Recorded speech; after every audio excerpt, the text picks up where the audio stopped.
Avatar The Last Airbender trailer is out. Kevin Feige Addresses Robert Downey Jr.'s return. Actor strike is finally over. Some Marvel movies got delayed. The lineup of superhero movies in 2025 and the Marvel's review. The Geekend Podcast starts now.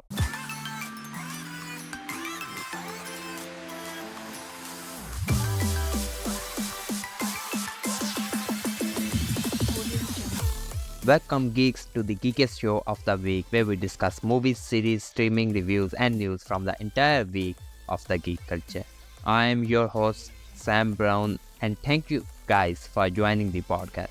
Now the episode was supposed to come out on weekend but it got delayed. The episode is divided into two parts where I discuss some predetermined topics from the entire week, pretty much MCU, so you can form your own well-informed opinion whether you agree with me or not. And in the second part, I will take some questions from you guys, which you can send me on Instagram at samknowsgeeks24/7. Hence, it's the first episode. I don't have any questions from you guys. This episode will have only part 1. Let's kick off the episode with this. Ever since the news came out about that new live-action adaptation of Avatar: The Last Airbender series is in development at Netflix, there's a lot of excitement among the fans. For those who don't know that, I'm a hardcore Avatar: The Last Airbender fan. It's my childhood animated series and I loved it. I didn't like The Legend of Korra, so when they announced the live action Avatar: The Last Airbender series, we got some cast news after some time, which was great and made me more excited. Then we got the first look on the characters, and which also made me excited more than ever. Then we got the first Fire Nation look. Wow, it was amazing. I mean, the costume looks great, the set was amazing, but this week, our wait is finally over. We got the first teaser trailer of Avatar: The Last Airbender. Not just that, we also get the release date. It's coming on February 22nd, 2024. As many people expected, I also was expecting it. That show will come out around summer 2024, but it's coming early 2024, and that's a big win. And you know what? That teaser rushed me with super level excitement. As I mentioned, I was already excited. On scale 1 to 10, I was on 10 level excitement.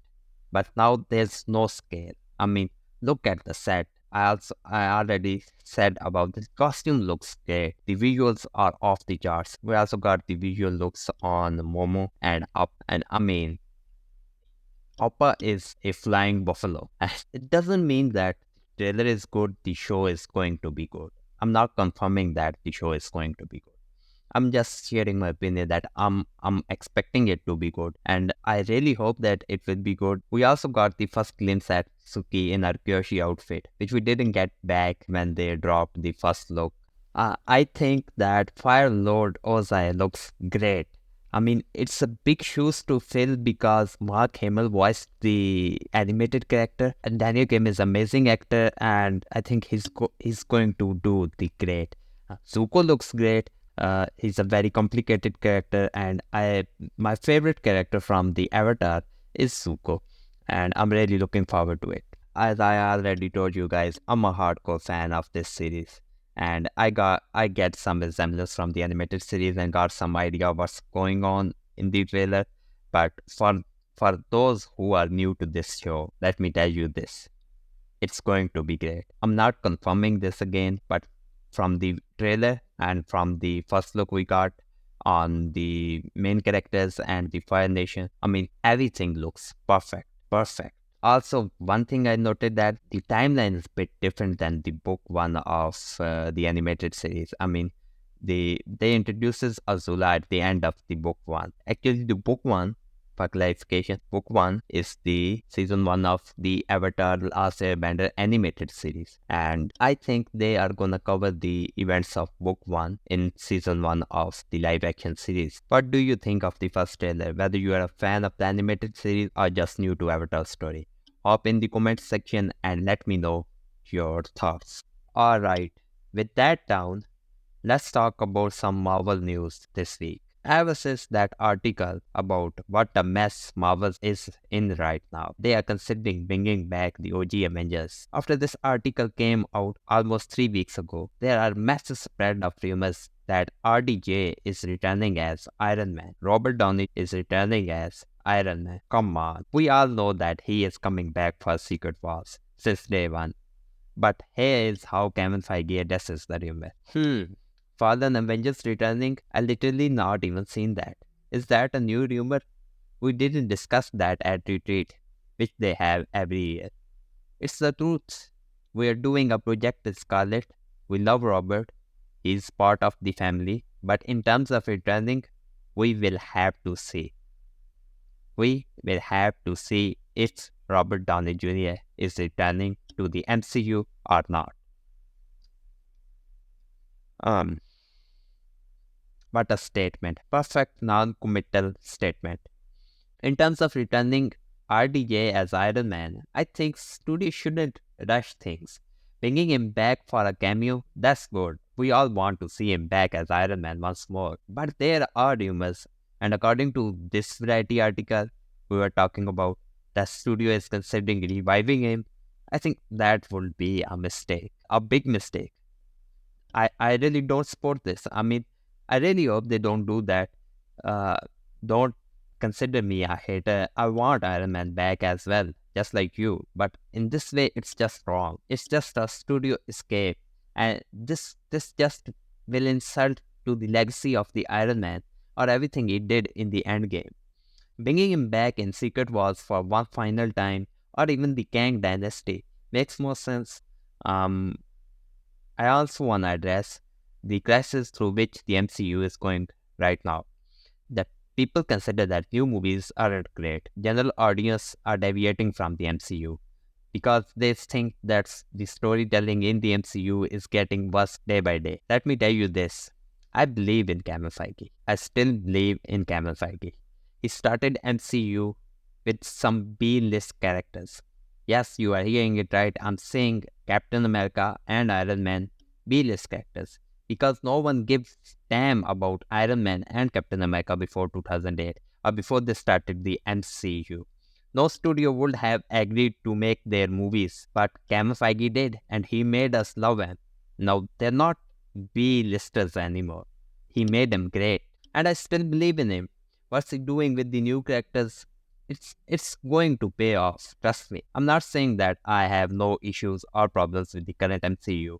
There are issues which cannot be ignored, like immature writing, massive reshoots, unfinished CGI, and lot more. But remember that Bob Chapek is gone, and Papa Iger is back. You are hearing me right. Bob Iger is back. We just got Loki's finale. I mean, it was fantastic. I love that show. We will talk about the Loki finale at the end of the episode, but I love that show. I had a debate with this one person that if Loki is the best show in the time travel history. It may not be the best time travel show, but they also have the element of time travel with the multiversal elements. So it's a bit different than that, but it's the perfect one. It's the best show so far in the MCU. With Loki finale and the whole Loki season 1 and 2, studio proved that they are still capable of doing great. I'm really looking forward to the coming movies and series in the MCU. Question for you guys. What do you think about the current state of the MCU? Do share your thoughts in the comment section below and let me know your opinion. Alright, with that down, let's move towards this, shall we? The Hollywood actors strike is finally over, guys. It's over. Congratulations to the actors, studios, and us and to you guys that this dogma is over. This is the happy news, but the strike results in so many losses as well. This strike lasted for 118 days, which it shouldn't. It results in massive delay of many productions, including Deadpool and Dune Part 2. Dune Part 2 was supposed to be out now, isn't it? Where is Dune Part 2? Should we watch Tremors again? LOL. The point is, the strike would be over soon if the studios wouldn't hold on to that AI demand, that ridiculous AI demand. For those who don't know about that, the studio, after finalizing every other term, stick to the notion of using AI generated content of the actors. That obviously worked with the studio previously, but they were trying to use their AI generated content without their permission and pay. Also, reuse content of the dead actors without any consent to the state or anyone. Well, thank God, both SAG-AFTRA and AMPTP which represents the studios, have come to the terms to close the deal. This new contract agreement comes from Entertainment Weekly. The SAG after a national board voted to approve the new contract with 86% approval vote. The contract will go to the membership for ratification. The contract includes more than $1 billion in new wages and benefit plan funding. The contract secured higher wages, a streaming participation bonus, and consent and compensation on the use of artificial intelligence for actors. The contract also improved relocation benefits, self-taped auditions, regulations, and stunt performance residuals. It was the longest actor strike in the Hollywood history. They could have come to the terms lots sooner than this because a lot of people have lost their businesses and jobs. People who don't even have nothing to do with the strike or the SAG-AFTRA or the studios. It's just because everything shut down, they had to face the loss. As sad as this, guys, the strike is finally over. Let us know your thoughts about this in the comment section below. Alright guys, with that down, let's move to this, shall we? On topic of strike and delay productions, we've got some delay productions in MCU as well. Deadpool 3, Captain America 4, Brave New World, and Thunderbolts have also been delayed. Let's talk about Deadpool 3 here. I'm delighted. Deadpool 3 has moved only a couple of months from scheduled release of May to July 26, 2024. Yes, July 26, 2024 is the official release date for Deadpool 3 now. But sadly, Captain America 4 and Thunderbolts, these both movies have been slated for 2025 now. They have been delayed and moved from 2024 to 2025. We'll talk about their releases date later on, but these two projects were, I was very excited for these two projects. I am very excited for these two projects. There are many reasons for that. Look at the lineup, the casting, especially in the Thunderbolts. That's just great. And also, the most important thing that intrigued me is that there is some ground level US story going around in these movies ever since Captain America Winter Soldier. Then we got Captain America Civil War, which set up the events in Avengers Endgame, and Steve Rogers chose Sam Wilson to be next Captain America. Then these events lead to the Falcon and the Winter Soldier, where Sam Wilson has this transition from the Falcon into Captain America, and he struggled to take up the mantle of Captain. That series did very good job in the transition of Sam. It's very underrated series. I loved that show. Most of the MCU fans wouldn't agree to me, but that series have involved the events that surround the US government and have some ground level stories, which I thought that they will lead that events into Secret Invasion, but they didn't. Now these events will fold up in Captain America Brave New World, which will lead towards the Thunderbolt. Look at this lineup.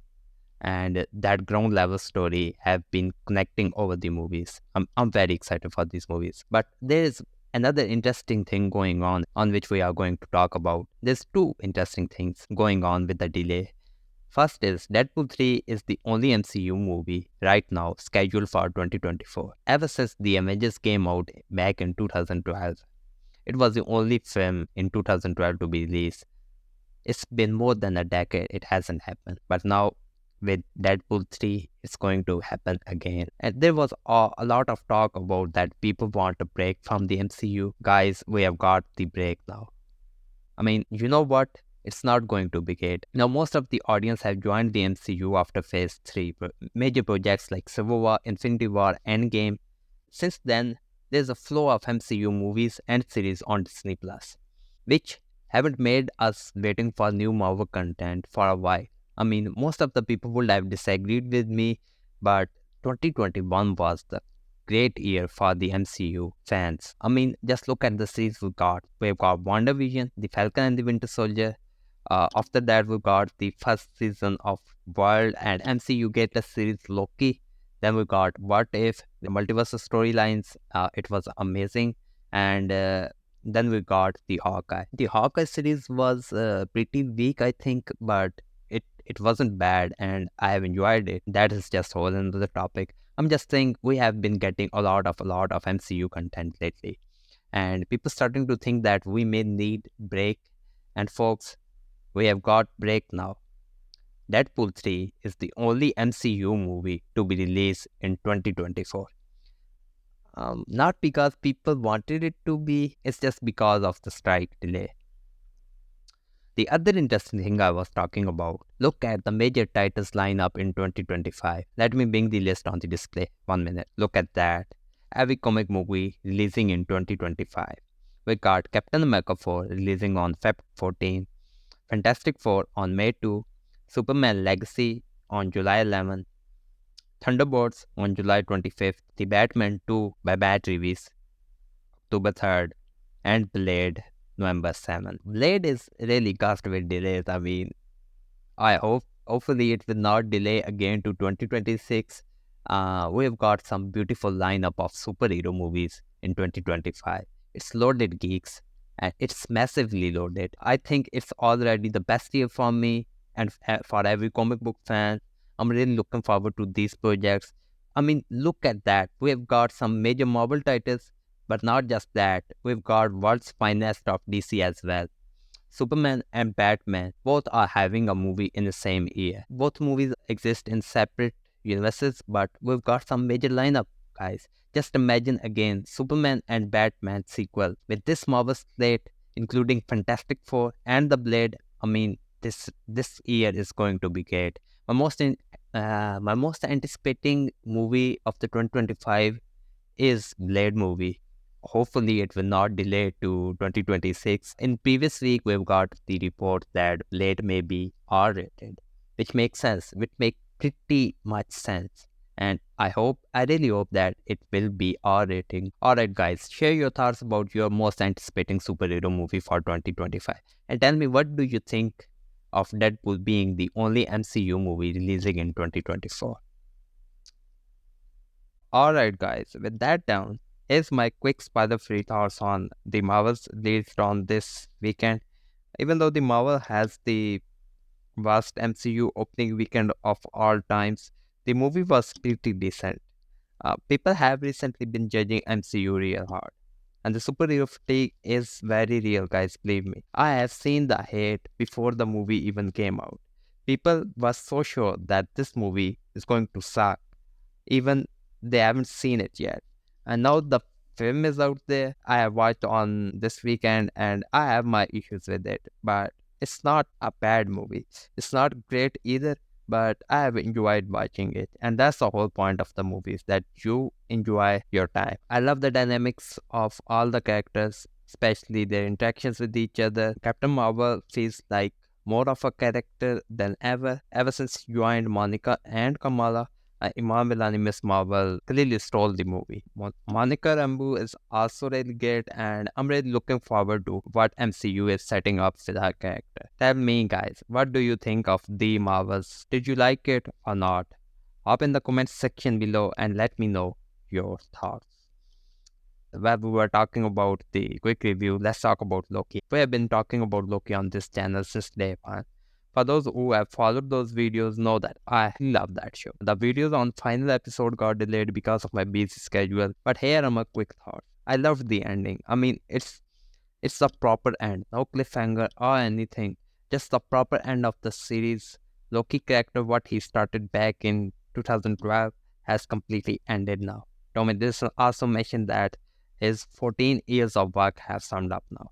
It doesn't mean that we are not going to see Loki again. Tom Hiddleston pretty much confirmed it. But the rumors are out there getting stronger day by day that Marvel is considering replacing Kang with Doctor Doom because of everything going on with Jonathan Major's case. I mean, with the Loki finale, it is even more possible now. They can end the Kang storyline with the Loki finale. It's possible, but it's not great. I loved every Kang variant, whether it's Victor Timely, Kang the Conqueror, we saw it back in Ant-Man, or He Who Remains. I mean, the setup was great, and it is just sad if they let go of Kang as the big bad of multiverse and bring Doctor Doom. I mean, the foundation is very strong, and Michael Waldron's writings are off the charts. I loved his work with Loki Season 2. He again proved that he is a great writer. I have this huge respect for him. He did a great job with Loki. And when they announced Michael Walden is going to be the head writer of Avengers Secret Wars, I saw this huge backlash from people talking about that he's not a great writer and Marvel's not hiring senior writers. They are saving money, blah blah blah. But this backlash I'm talking about was around when the Doctor Strange came out. And Doctor Strange was also screened by Michael Warden. There was nothing wrong with Doctor Strange sequel. It was great and I loved it.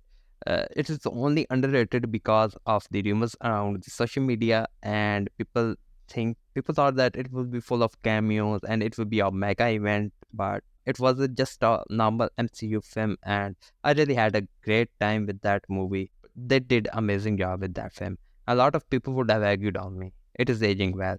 Alright folks, what do you think about Kang being replaced by Doctor Doom? And thank you guys for joining the show. That's it guys. Thank you for joining the episode.